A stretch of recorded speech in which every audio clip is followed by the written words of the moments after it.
Good day mga kasyoki. Bisitahin natin yung ating mga manok na pinag-champion, no? Yung mga nagsugat. Tingnan natin kung anong lagay yung kanilang mga tama sa katawan, no? Pasulan natin sila.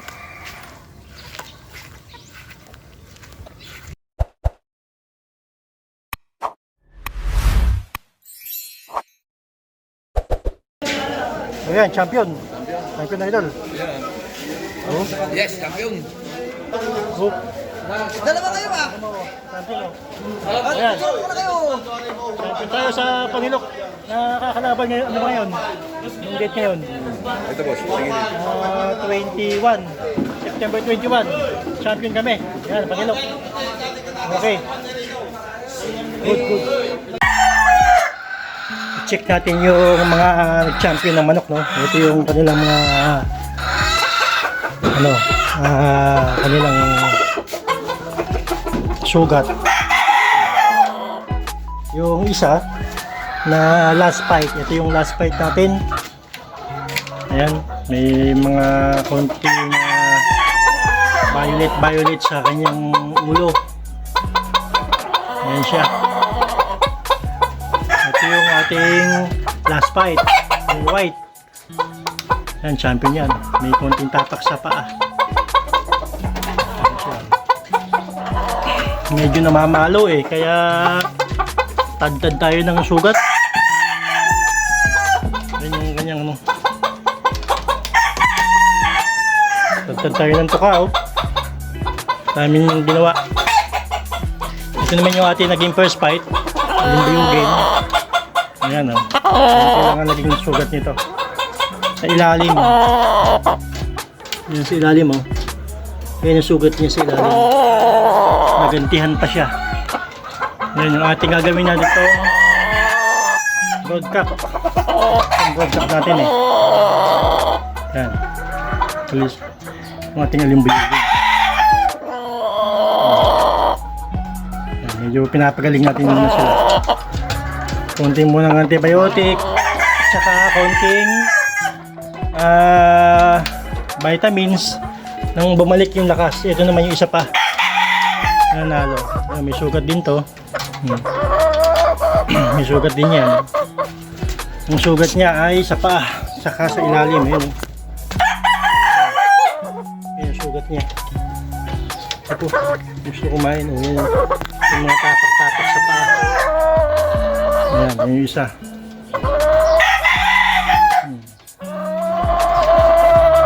Yung ating mga nanalong manok. Nandito ngayon sa kulungan dahil gusto natin maging ano muna, lumakas muna yung kanilang katawan. Yan. Pag okay na, mga 5 days pwede na silang pakawalan sa fly pen. Okay na yan. Ito pa yung iba. Yung ating mga winner na yan, yan o. Ito okay na eh. Dahil 2 weeks na yung kanyang sugat. Yun, 2 weeks na din. Nabutan siya ng lugon eh. So ano bang dapat gawin kung may sugat ang ating mga manok? Nang sa ganyan, maiwasang mamatay ang ating manok na may sugat pag nagkakamali kayo ng pagkain. Ganito ang dapat natin gagawin. Good day mga kasyoki. Nandito naman tayo sa ating bagong video tips na aking pagbibigay sa inyo kung ano ang dapat gawin pagka ang manok ay may sugat, ano ang dapat natin ibigay kaagad sa kanila, no? Ang una kong ginagawa, pag ito ay galing sa sabungan at nanalo na, pagdating sa bahay, ang kailangan nyong gawin, patakan nyo na agad ito ng Reload Plus, kahit mga 5 patak lang. Subuan nyo agad ng antibiotic, tapos ibigyan nyo ng kung anong kung may betadine kayo dyan, betadine o kung ano man yung pwede nyo idampi sa sugat ng mga manok. Nang sa ganun, hindi lang ito mabulok, no? Kasi ang pag tinahiyan, hindi naman yan 100% na tulad sa ospital na sa tao na ito ay talagang malinis na malinis. Yan ay madumi. Kaya yung kalimitan sa mga may sugat na manok, ito ay nagbabalantukan, ano? Kaya ang may bibigay ko sa inyo, upang ang manok ay hindi mamatay, hindi agad mamayat, hindi manghina. Yung iba kasi ginagawa nila, isang linggo na hindi papakainin, isang linggo na hindi papainumin. Mali yun mga kasyoki. Ang dapat gawin natin dyan, kumuha ka lang ng tubig at saka bumili ka ng dog food. Yung dog food na pang-aso, yung malalaki. Tanga talaga. Magbigay ka lang ng dalawa na binabad mo sa tubig hanggang sa lumambot na lumambot yung dog food na yun. Yun na yung pwede mo ipakain pagdating ng hapon. Dalawa lang ng dalawa. Kahit na hindi ka magpainom ng tubig, ay kasi yung dog food na yun, pag sinip-sip yun ng dog food, lumambot ang kanyang dog food natin na ipapakain. Eh ano na, yun na yung tubig. Tubig na ng manok natin yun. Hindi mamamatay ang manok mo pagka nagbigay ka agad ng dog food.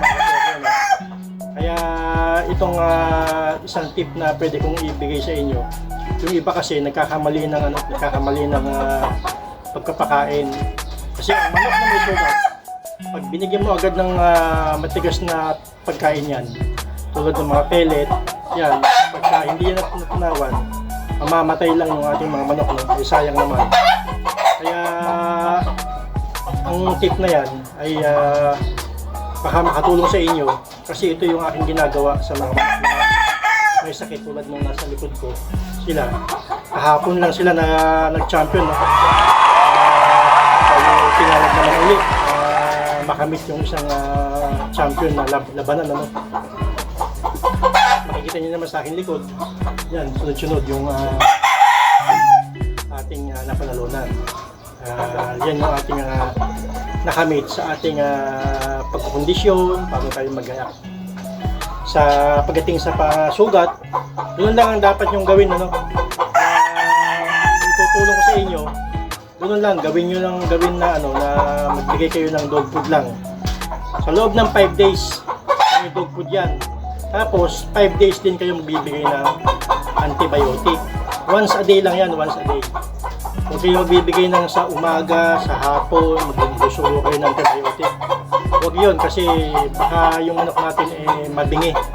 Kasi yung antibiotic ay malakas yan. Depende na sa antibiotic na inyong gagamitin. Kaya ingatan ninyo yung mga manok natin na nanalo. Kung tayo ay basta-basta na lang magagamot, baka magkamali tayo ng pag-apply, mamatay yung ating manok na mga naihanda na nagpanalok sa atin. Kaya sa ganitong sistema ko, ito'y subok-subok ko na. At saka ang manok natin hindi pumapayat. Huwag mong subukan. Masisira ang buhay mo. Makita niyo yung iba, talagang payat na, halos puting-puti na yung putlang-putla na yung kanilang mga mukha. Wala nang lakas.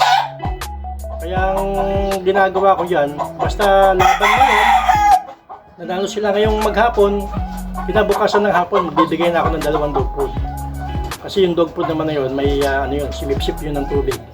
At saka pag sinubo mo sa kanila, at kung maganda, kung tutukain nila yung dog food, yun na mismo maganda yun.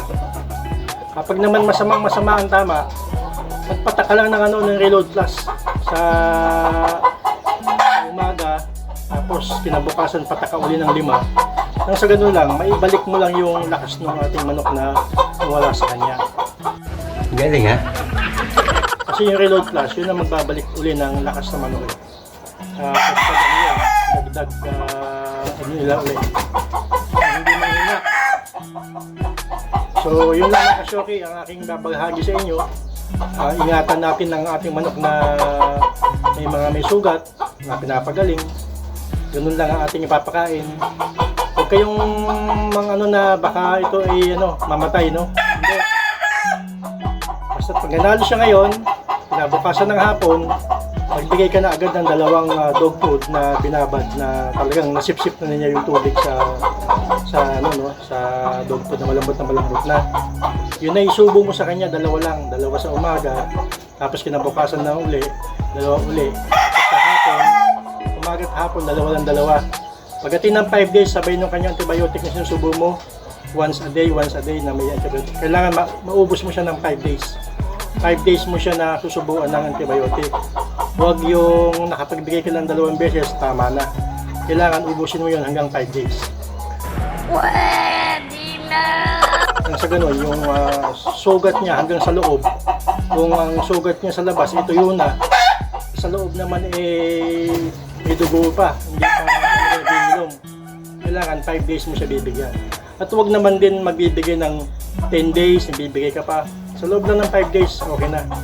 Pagkatapos ng 5 days na yun, bigyan mo na siya ng vitamins. Subuan mo na siya kung nung B12 daily. Bakit kami bibigyan ng B12? Nang sa gano'n, yung manok natin, ay dahan-dahan mo naman uling palalakasin. Magbabitamins na ngayon sila. Kasi ang manok, madaming dugo ang nawala sa kanila. Kaya nang gumanda uli yung kanilang mukha, dapat magbigay ko uli ng vitamins. At tapos noon, pagkatapos mga naka 10 days na, pwede ka na mag-inject ng B12. Andyan yung Dexan, andyan yung Belamil na pwede mong ibigay sa kanila. Depende sa yung ibibigay. Pwede ka na magbigay ng 0.5 sa mga may sugat na kasi di-develop mo uli yung katawan nila. Basta pag nagpakain ka, paunti-unti lang kapag dating ng 5 days. After ng dog food, 5 days yan. Pwede ka na magpainom kahit na unlimited na yung tubig nila. Basta as long as lang na yung ating manok na may sugat ay malakas na sa loob ng 5 days. Ang sugat lang ay yung may mga sa pitso, konti sa batok, sa likod. Basta napansin mo na sa loob ng 5 days, okay na yung manok mo, pwede mo na siyang pakainin. Basta smooth lang muna. Huwag yung full agad na ibibigay mo. Mga 15 grams, okay na yon. Hanggang sa dahan-dahan mo siyang pakainin ng tamang pagkain. So, sa ganitong sistema, talagang ang manok ko ay mga nabubuhay, saka naalagaan natin ang ating mga manok na may sugat. Nang sa ganun, hindi sila napapabayaan. Sila nagbigay ng pangalan sa atin, pinag-kondisyon mo ng mabuti yan, pinaglaban ka sa madaming kalalakihan, no? Sa ating mga kapwa magsabong, nakilala ka na ang manok mo ay nagpapanalo. Kaya dapat ang mga manok mo din ay alagaan mo hanggang sila ay gumaling. Yun ang aking video may bibigay sa inyo ngayong hapon. At sa mga sa mga nakatutok sa ating YouTube channel ay malapit na. Pamimigay ko na yung ating pinangako na isang baby stud tsaka 2 baby pullet. Ito nun, mga nasa na sila, nasa mga mag-4 na buwan na sila pag nakuha nyo. So next week na yan, i-announce ko na kung sino yung mapipili natin na mananalo at yung nakikita natin na talagang sinishare niya yung ating mga video. Sana isa sa inyo ang mapili natin at gawin ninyong materialis yung aking bibigay. At titiyakin ko sa inyo na yung maibibigay sa inyo ay talagang magugustuhan ninyo dahil magaganda yung kanilang mga pinanggalingan. No? Wow! Ito yung pwede nyong pagsimulan sa tulad ko na maliit lang na nagmamanok. Pwede nyong gamitin sa inyong kalaban pagdating ng tamang panahon. So sa lahat ng mga hindi pa nakatutok sa ating YouTube channel, naman pwede nga pakisuportahan ang ating channel, no? At huwag na lang din kalimutan na i-click ang ating notification bell nang sa ganun naman maging updated pa kayo sa mga susunod ko na video tips na ipapamahagi sa inyo kung paano tayo magkondisyon. Nandiyan naman sa aking mga huling mga video yung aking mga pagkondisyon, yung aking mga ginagawa na training, nandiyan din. Pwede niyong balikan, pwede niyong panood. At talagang yung aking ginagawa ito, dito ko napalakas yung aking mga manok. Talagang kahit na nauunahan yung ating manok, ay hindi basta-basta ito nawawalan ng pag-asa. Talagang tuloy-tuloy pa din sila na namamahalo. Hindi sila basta-basta mahinang manok, no? Kasi yung ibang manok, pagka hindi tama ang ginawang sistema ng pagkondisyon, pag tinamaan ito, wala na, hindi na ito gumaganti. Hindi na ito pumapalo. Wala na, naghihintay na lang na sila mamatay sa gitna ng laban. No? So, yun lang, mga kasyoki. Lagi nyo tatandaan, ang sabong ay nandyan lang. Pagka minalas ka ngayon, huwag kang magtuloy-tuloy dahil ang sabong hindi nawawala. Baka mamaya, pasasabong mo, gusto mong bumawi, malubog naman ang iyong puhunan, ano? Malubog kasama yung pagkain ng iyong pamilya. Pagka binuwinas ka, doon ka lang sumigi na sumigi.